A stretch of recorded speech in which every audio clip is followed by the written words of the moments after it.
السلام عليكم ورحمة الله وبركاته. كنت وناكسنا أصحابي ميلك صوتنا يداوريسان كسو دوادا بركاليو بيتكبدا برنامج داركو تلقلني وبرنامج كاني لبعض ما أنتو سبديا تاريخنا يكو باقتهاي شان يتوقع بشا أغسطس سنة كالباكوني لحيا لباتن برنامج كوحانو كسو قد برينا أخبارات كي قد بيهي كسو كورني حالة قبل كبارق الدحي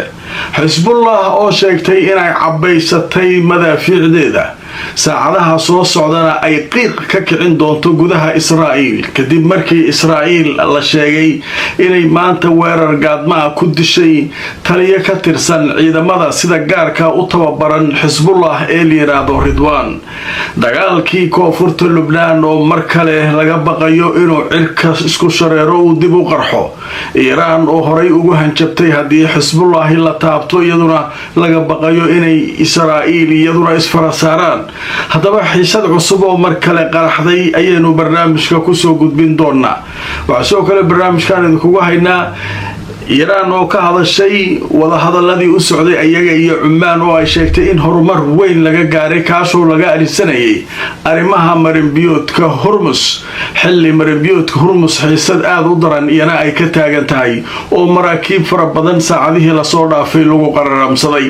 qodobadaas aynu barnaamijkeena labaad ku soo qaadanaynaa inta ku jirnaa waxay soo kordho wararwaanida la socodsiin doona taariikhduna waa 15 bisha 8 2026 koonfurta Lubnaan ayaa laga baqayaa saacadaha soo socda in dagaalo culus mar kale ay halkaasi ka qarxaan iyadoo laga baqayo Xisbullah iyo Israa'iil inay toos isu farasaaraan haddaba maxaa dhacay Xisbullah waxa la leeyahay gantaalaheedii diyaaradeedii waa cabaysad saacadaha soo socda waxay tiri qiiqa ka kicin doonaa Israa'iil maxaa laga hadlayay marka haddaba marka wararkii ugu dambeeyay sheekooyinkan oo aad u xiiso leh ayaanu ku soo qaadanaynaa Al-Jazeera waxay qoraysaa ciidamada gumaystaha waxay bartilmaameysteen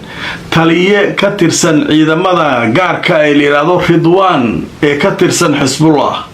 haddaba ciidamada Israa'iil ayaa waray soo saareen waxay sheegeen inay ka takhaluseen nin la yiraahdo Samir al-Haj Hassan kaasoo la sheegay in uu markaa taliye u ahaa qayb ka mid ah ciidamada Ridwan la yiraahdo ee sida gaarka u tababaran ee Xisbullah waxaana la sheegay weerarkaasi inuu ka dhacay deegaanka la yiraahdo Ansar kaasoo ku yaala koonfurta Lubnaan mawjada nik sare Samira la yiraahdo ninkaasa laga takhalusalay ninka waa nin geesiya oo ciidanka watay ciidankan sidiisaba Ridwan la leeyahay waa ciidamo commandos oo kala waay oo aad u tababaran oo ay leeyihiin Xisbullah ninkan marka saraakiishii hogaaminayso ka mid yaallay markii sheekadaas ay dhacday Xisbullah ayaa iyaduna war soo saartay Xisbullah marka maxay leedahay Xisbullah iyaduna waxay ku hanjabtay inay jawaab rasmi ah arika ka bixin doonaan Xisbullah waxay sheegeen bayaan rasmi ah oo ay soo saareen in ciidamada Israa'iil ay heli doonaan bedelka waxa ku munaasabka ah maadaama ay fal dil ah geysteen haddaba waxay ugu baaqeen xukuumadda inay degdeg u joojiso waa xukuumadda Lubnaan waxa la yiraahdo wada hadalkan ay markaa Israa'iil kula jirto inta xaalku ay markaa si ka noqonayso way marka Xisbullah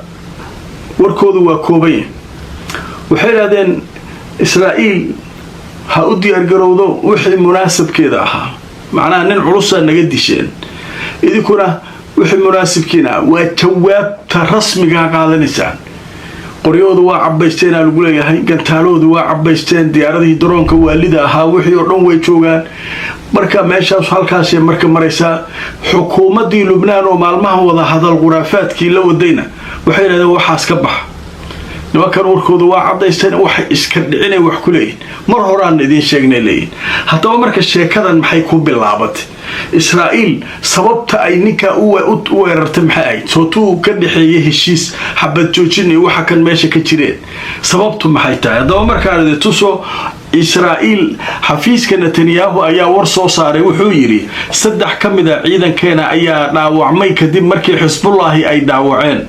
هذا حفيزك وحولي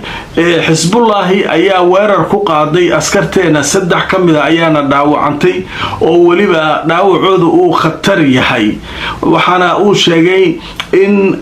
يجونا أي كجت جوابين إن ويرر كقاضين حرمتي أمر كلاجسو بحي حزب الله أي لهيد أيانو أناونا ويررنا يرهدين وعيش جين إسرائيليين تو إن ساكي أي أهايين ضدك حبتوجين تكوحد قد بي حزب الله إن أهايين ومركا أي ويرر كقاضين عيدا كان أمنية إلى لنا يي قوبها يهود للدجية اللي رادو على جانب لنك حدود كأولو مركا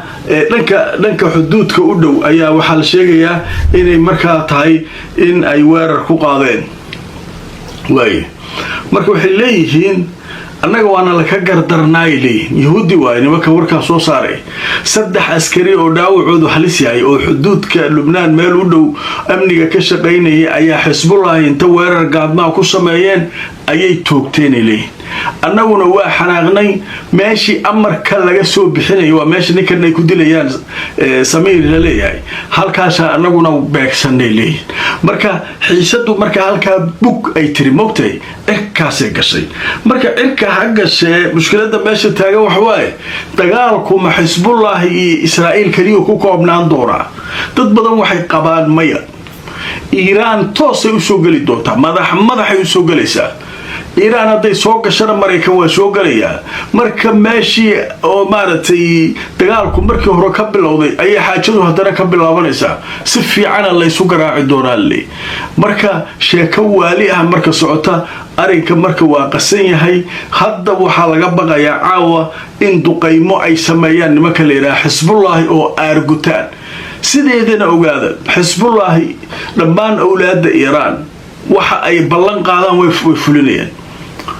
hadda ayaa saacadaha qaato laakiin waa ka aarsanayna haday ku yiraahdaan naftii ka saarayaan marka wararkaas ayaa koonfurta Lubnaan ka soo socda iyadoo laga baqayo dagaal aad u qaraar inuu halkaasi ka dhaco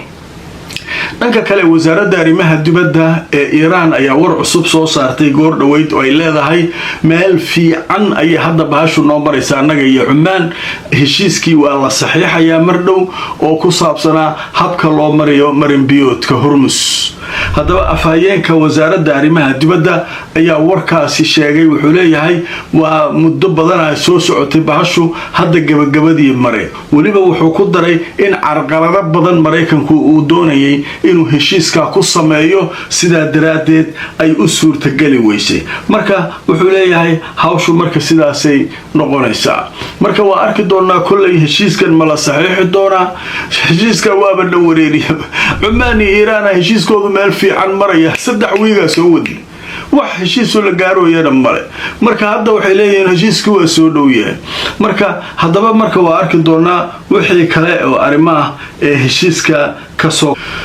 waatahay waxaynu maraynaa qaybihii ugu dambeeyay ee barnaamijka qaybtanna waxa aanu kaga hadli doonaa wararkii ugu dambeeyay ee soo dhacay intaynu barnaamijka ku jirnay haddaba warbaahinta Iiraan ayaa goor dhow war soo saartay ku saabsan eeraboorada Iiraan talow ma shaqaynayaan mise ma shaqaynayaan haddaba eeraboorradii waaweynaa dib ma u bilaabeen shaqadoodii mise Iiraan weli waa qafilan tahay oo wax tagaaya ma jiraan waa su'aal weyn haddaba marka war goordhow ay Iiraan ay soo saartay waxay ku sheegtay warbaahinta Iiraan waxay faafiyeen war ku saabsan in dib loo bilaabay safaradii garoonka diyaaradaha la yiraahdo Bandar Abbas warbaahinta Iiraan waxay sheegayaan ay rasmiga ah in dib loo bilaabay safarada garoonka Bandar Abbas kaasoo ku yaala dhanka xeebta Iiraan oo ku dhow Hormuz waxaana la sheegay in garoonkaasi hawshiisu maanta oo Sabti ay si rasmi ah duulimaadyadiisu ay u bilowdeen inkastoo dhowr jeer ay isku dayeen Mareykanka inay fariisiyaan garoonkaas oo ay duqeeyeen haddana dib ayay iiraaniyiinta u hagaajiyeen dhammaan adeegyadii garoonkana aad ayuu hadda u shaqaynayaa. wakaalada wararka ee layiraahdo IRNA ayaa waxay sheegaysaa in maamulaha guud ee airportka halkaasi ku yaala ninka layiraahdo Kazim Tawassuli inuu sheegay in dib ay hawshu ay u bilaabeen airportka Bandar Abbas ee caalamigaana hadda uu si rasmi ah u shaqaynayo dhammaan duulimaadyadana ay hadda ka degi karaan. way marka Bandar Abbas garoonkan la leeyahay wuxuu u dhow yahay Hormuz xeebta ku yaala magaalada Bandar Abbas oo markaa ku taala marka Mareykanka mar walba uu weerar soo qaado meesha uu ku habsado way nimankan markii la burburiyaba hore ka hagaajinaya waa la burinaa hore ka sameynaa.